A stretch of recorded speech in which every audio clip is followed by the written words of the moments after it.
যেই স্বৈরাচার সরকার পতনের। গাজীপুরের যদুপুর এলাকায় বিএনপি নেতাকর্মীদের মন্দির পরিদর্শন। দেশের সব জায়গায় মুসলিম আলেম স্বেচ্ছাসেবী সংগঠন বিএনপির নেতাকর্মীরা পাহারায় আছেন সনাতন ধর্মাবলম্বী মন্দিরে।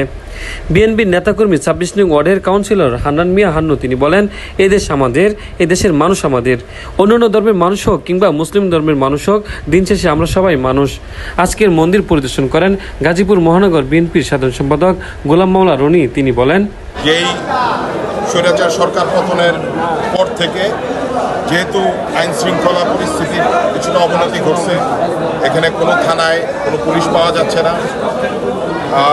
আমাদের গাজীপুরও একই অবস্থা, কিন্তু আমাদের নেতাকর্মীরা তাৎক্ষণিকভাবে আমাদের ভারপ্রাপ্ত চেয়ারম্যান মহোদয় দেশনায়ক তারেক রহমান সাহেব উনি আমাদেরকে নির্দেশনা দিয়েছেন এবং আমি তার নির্দেশনার পরিপ্রেক্ষিতে গাজীপুরের আমাদের নেতাকর্মীদেরকে নির্দেশনা দিয়েছি যে তারা যেন আমাদের সংখ্যালঘু যে সমাজ আছে তাদের পাশে গিয়ে দাঁড়ায়, এবং এটা কারণ দেশের বিভিন্ন জায়গায় ঘটতেছে, আমাদের এখানে যেন না ঘটে সেই ঘটনা। তো তারা যেন পাশে গিয়ে দাঁড়ায় এবং তাদের যে উপাসনালয় আছে, ধর্মীয় উপাসনালয় আছে, মন্দির গির্জা সহ তাদের বাড়িঘর এবং তাদের জানমালের যেন কোনো ক্ষয়ক্ষতি না হয় সেটা নিরাপত্তা প্রদান করে। কারণ যেহেতু পুলিশ প্রশাসন মাঠে নাই, সেহেতু আমাদের নেতাকর্মীদেরকে সেই নির্দেশনা দেওয়া আছে, এবং পাশাপাশি তাদের ব্যবসা বাণিজ্য এগুলা সচল রাখা এবং তারা যেন নির্বিঘ্নে কাজকর্ম করতে পারে, জীবনযাপন করতে পারে, সেটাকে সচল রাখা। কারণ আমরা হয়তো তৃতীয় কোনো পক্ষ এটা সুযোগ নিতে পারে।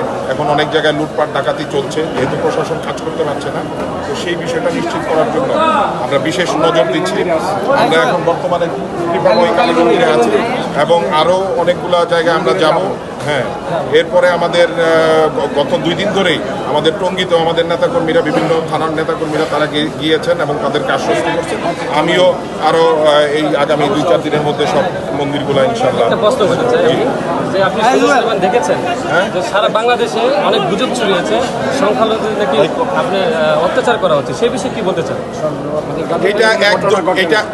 এটা একদমই ভুল এবং বিভ্রান্তিকর। আপনারা জানেন যে ভারতীয় কিছু মিডিয়ায় দেখানো হয়েছে যেখানে মাশরাফি বিন মুর্তজা যে ক্রিকেটের ক্যাপ্টেন ছিল, এমপি ছিল, ওই যে নড়াইলের, তো তার বাড়িতে আগুন লাগছে। তো সেখানে দেখানো হয়েছে যে লিটন দাস যে হিন্দু একজন আমাদের ক্রিকেট প্লেয়ার আছে, ব্যাটসম্যান, তো তার বাড়িতে আগুন লাগছে মাশরাফির বাড়িতে, অথচ দেখানো হয়েছে লিটন দাসের বাড়িতে। এইটা একটা গুজব চক্রান্ত, গুজব মানে ছড়ানোর চেষ্টা চলছে দেশকে আরও অস্থিতিশীল করার জন্য। এটা একটা চক্র আছে, ষড়যন্ত্রকারীরা আছে, কারণ স্বৈরাচার মুক্ত হয়েছে, ষড়যন্ত্রকারী মুক্ত তো এখনো হয় নাই। ষড়যন্ত্রকারী দেশ বিদেশে সব জায়গা থেকে ষড়যন্ত্র করে, তো তারা এখনো আছে, ষড়যন্ত্র করতেছে, করার চেষ্টা করতেছে, এই অচল অবস্থার একটা ফয়দা লোটার চেষ্টা করতেছে। তো সেটা থেকে ইনশাল্লাহ আমরা বিএনপির নেতাকর্মীরা সবাই সচেতন আছি এবং সেই নির্দেশনায় আমাদের নেতা তারেক রহমান সাহেব দিয়েছেন যে বিএনপির প্রত্যেকটা নেতাকর্মীরা যেন এই যে আমাদের যে এই যে বিজয়, মহান বিজয়, আমরা যে স্বাধীনতা অর্জন করলাম দ্বিতীয়বারের মতো ছাত্র জনতাকে নিয়ে একসাথে, তো এই বিজয়ের আনন্দ উপভোগের পাশাপাশি আমরা যেন শান্তি শৃঙ্খলা সমাজে বজায় থাকে এবং আমরা যেন সকলের নিরাপত্তাটা দিতে পারি, সেই ব্যাপারে আমাদেরকে সচেতন করতে বলছেন। জি, ধন্যবাদ। মন্দির পরিদর্শনে বিএনপির আরও অনেক নেতাকর্মী উপস্থিত হন। তাদের মধ্যে অ্যাডভোকেট শহীদুজ্জামান, বারের সাবেক সভাপতি ও গাজীপুর মহানগর বিএনপির সহসভাপতি। আর উপস্থিত ছিলেন মোফাজ্জল, চেয়ারম্যান, মহানগর বিএনপির সদস্য, তার সাথে সহযোগী সংগঠন, যুবদল, স্বেচ্ছাসেবক দল, কৃষক দল, ছাত্রদল সহ বিএনপির অনেক নেতাকর্মী। দর্শক, আবারও দেখা হবে নতুন কোনো তথ্যচিত্রে বা গুরুত্বপূর্ণ নিউজে।